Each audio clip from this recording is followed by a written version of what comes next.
5월 27일 장 마감 시장 발표하겠습니다. 코스피는 2700선 마감했고 1% 상승 마감했습니다. 그리고 개인은 1700억 정도 팔았고 외국인은 1400억 정도 매도, 기관은 3200억 정도 매수했습니다. 코스닥은 847선 마감했고 1% 상승 마감했습니다. 그리고 개인은 1500억 정도 매도, 외국인은 600억 정도 매수, 기관은 1100억 정도 매수했습니다. 나스닥은 16,900선 마감했고요. 1% 상승 마감했습니다. 그리고 S&P 500은 5,300선 또 강보합 마감했습니다. 원달러 환율 같은 경우 1,364원 마감했고요. 원 엔화 환율은 869원으로 계속해서 내려가고 있는 모습 나오고 있습니다. WTI 유가는 77달러로 마감했고요. 휘발유는 1,680원 마감했습니다. 그리고 구리 같은 경우 1,200달러 선으로 마이너스 1% 하락 마감했습니다.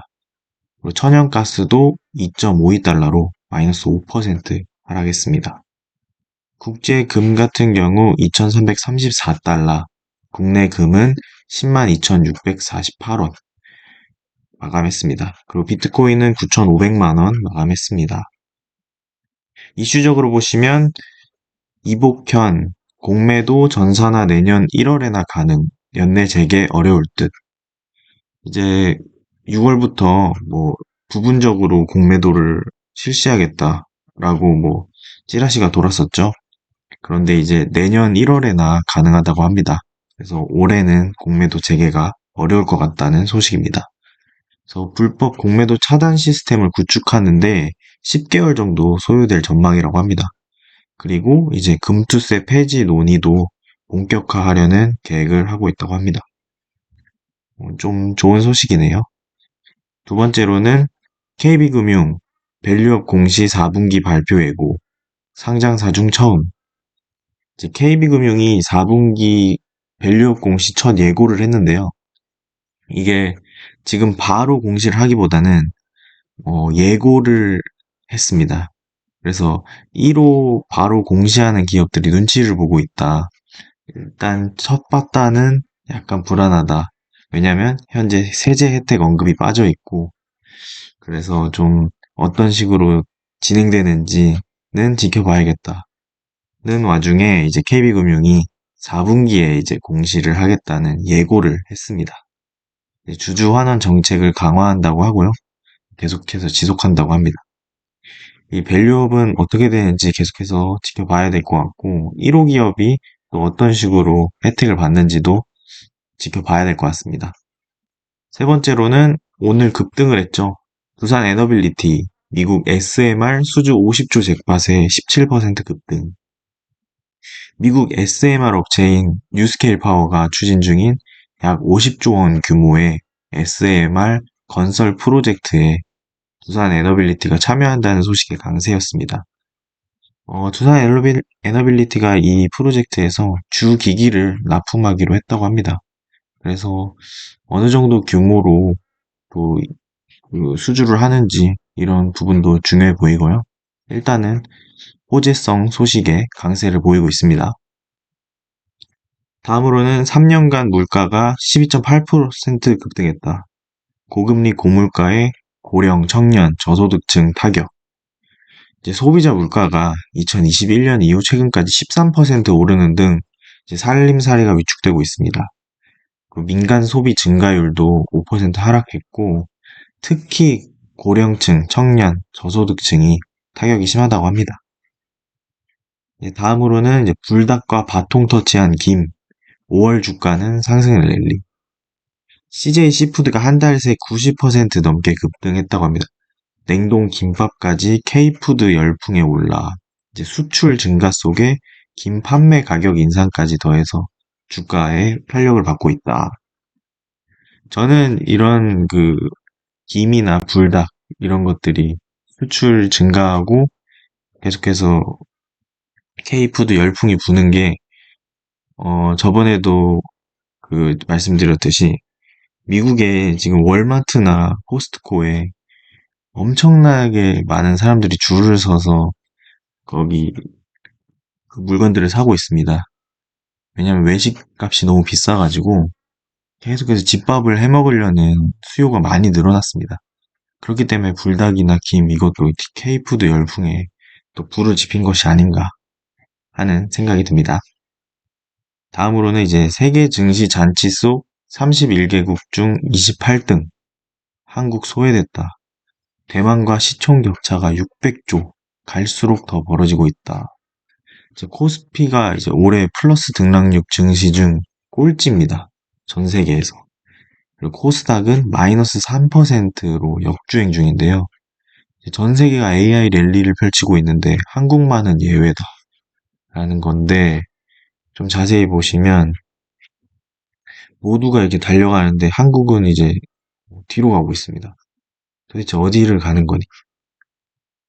아, 그래서 이제 전 세계적으로 보시면 저는 일본이 1등일 줄 알았는데 지금 증시 세계 등락률 순위를 보면 튀르키예, 터키가 1위입니다. 연초 대비해서 거의 50%, 42.92% 올랐고요. 덴마크 20.9%, 대만이 20.27%, 네덜란드 16.42%, 일본이 15.49%, 미국이 11.21%네요. 그런데 이제 한국은 1%, 코스닥은 마이너스 3%. 와, 이거 정말 코리아 디스카운트가 정말 심합니다. 밸류업을 그냥 무조건 해야 될 것 같습니다. AI 관련주가 우리나라에 없는 것도 아닌데 이런 결과가 나왔다는 게 좀 안타깝네요, 정말. 그리고 우리나라랑 이제 비교되는 곳이 대만인데 대만에 TSMC가 있죠. 그래서 대만이랑 한국은 별로 격차가 크지 않았습니다. 2020년도부터 23년도까지만 해도 큰 격차까지는 안 났는데 이번에 이제 한국과 대만이 벌어지기 시작했습니다. 이제 거의 한 600조 정도 벌어졌는데요. 앞으로는 더 시가총액 격차가 더 급격해질 거라는 의견이 많습니다. 과거에는 한국이 더 높았네요. 근데 대만이 추월했습니다. 앞으로 밸류업으로 다시 우리가 추월하기를 바랍니다. 다음으로는 포스코 퓨처엠 차입금 3조 재무부담 가중 2차전지 투자 속도 조절한다. 포스코 퓨처엠이 이제 2차전지 공격적 투자를 단행했는데요. 이에 따른 이자 부담이 되게 커졌다고 합니다. 그리고 최근 전기차 수요가 너무 둔화돼서 이제 투자 속도 조절하는 모양새라고 하는데요. 이제 자세히 보시면 포스코 퓨처엠의 차입금 규모가 늘면서 이자 부담이 너무 커졌다. 2022년엔 116억 규모였던 이자 비용은 23년에 505억 원으로 335% 증가했다. 그런데 올 1분기만 해서 이자 비용은 200억 정도로 전년 동기 대비 225% 늘었다. 23년에 500억인데 올 1분기가 200억이면 4분기 하면은 거의 800억이네요. 이자 비용이 계속해서 늘어나는 모습입니다. 이 2차 전지는 전기차 수요 둔화 때문에 지금 계속해서 힘든 모습입니다. 이게 좀 회복이 되려면 뭐 전기차 수요도 회복되고 해야 될 텐데 지금 오히려 하이브리드가 지금 잘 되고 있죠. 그래서 2차 전지 같은 경우는 현재 투자를 하기에는 좀 어려운 상황이다라고 보시면 될 것 같습니다. 다음으로 보시면 K 반도체 비상 걸렸다. 전력 110km 끌어와야 용인 클러스터 가동 가능하다. 한국 반도체 경쟁력의 미래가 걸린 용인 클러스터 건설 과정에서 전력 확보가 최대 난제라고 합니다. 이 전력 확보를 하려면 110km를 끌어와야지 풍력이랑 뭐 이런 쪽에서 끌어와야 되는데 이제 송전탑이랑 그런 거를 주민들이 또 짓는 걸 되게 싫어하겠죠. 그래서 이제 사회적 갈등 비용이 거의 4천억 정도 나올 것 같다는데 이거는 기업이 내기에는 너무 부담스러운 금액입니다. 그래서 이거는 어떻게 할지 정부까지 나서고 있다는데 어떤 식으로 해결될지 좀 잘 지켜봐야 될 것 같습니다. 다음으로는 엔비디아 보도 기후일 가능성 막판 뒤집기 성공한 삼성전자, SK 하이닉스는 장중 최고가. 오늘 장 막판에 삼성전자가 갑자기 많이 올라갔죠.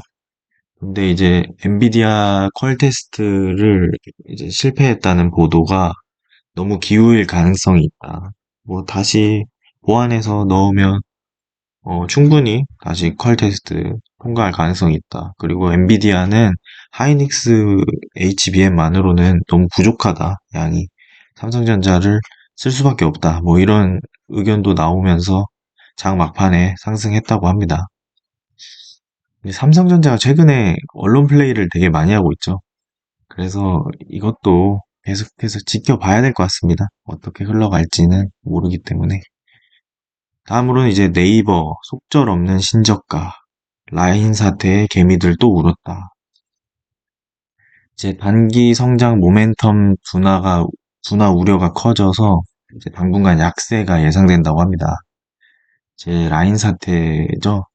이제 이 라인 사태에서 만약에 이 라인을 매각하게 된다면 글로벌 전략의 핵심 플랫폼 중 하나로 꼽혀온 서비스가 이제 없어지면서 좀 미래의 성장 모멘텀이 없어졌다고 보는 것 같습니다. 아무래도 네이버도 이 라인을 이제 매각 안 하는 방향으로 가야지 더 좋을 것 같습니다. 그래서 이것도 정부와 네이버가 함께 어떻게 해결할지 지켜보는 것도 좋을 것 같습니다. 다음으로는 이제 바닥 지났나 한국, 중국 묘한 기류에 한류주가 들썩거린다. 한국, 일본, 중국 이제 정상회의를 하죠. 이제 그래서 한한령 해제 기대감까지 살아나며 식품, 화장품, 엔터 등 한류 수혜주가 급등세를 보이고 있습니다. 오늘 뭐 엔터주, 화장품주, 식품주 다 강력한 모습이었습니다. 그래서 뭐 한한령 해제까지 나온다면은 진짜 좀 더 상승이 나오겠네요. 이제 저번 주 금요일 증시 어, 마감 시향 말씀드리고 마무리하겠습니다. 뉴욕 증시는 전일 하락에 대한 반등으로 상승 마감했습니다. 목요일 시장이 크게 하락해서 그런지 반발 매수세가 들어왔고 엔비디아 등 빅테크 기업들의 상승으로 나스닥 지수는 다시 역사상 최고치를 기록했습니다. 이날 시장을 보면 경제 지표와 금리 인하에 대한 기대감 후퇴에도 크게 상관 안 하고 올라가는 모습이 나왔습니다. 그만큼 현재 AI가 시장에서 강력한 지위를 가지고 있다고도 해석할 수 있는 것 같습니다. 그리고 월가에서는 앞으로 계속해서 강세장이 이어질 수 있다고도 말했는데요. 이거는 좀 더 지켜봐야 알 수 있을 것 같습니다. 하루하루 달라지는 시장이기에 예측을 하기보단 대응을 하는 방향으로 대처해야 되는 시장으로 흘러가고 있지 않나 생각해 봅니다. 테슬라는 내년 하반기까지 세계 최대 규모 데이터 센터를 짓겠다고 발표했고, 엔비디아의 칩 10만 개가 투입될 것이라 밝혔습니다. AI에 대한 투자 유치가 계속되고 있고, 엔비디아는 계속해서 고객들이 늘어나고 있는 모습입니다. 앞으로 AI 관련 기업들의 투자 동향이 어떻게 되는지 잘 살펴보고, 물가와 금리 인하에 대한 이슈를 잘 살피며 시장을 팔로우업 해보겠습니다. 이상입니다.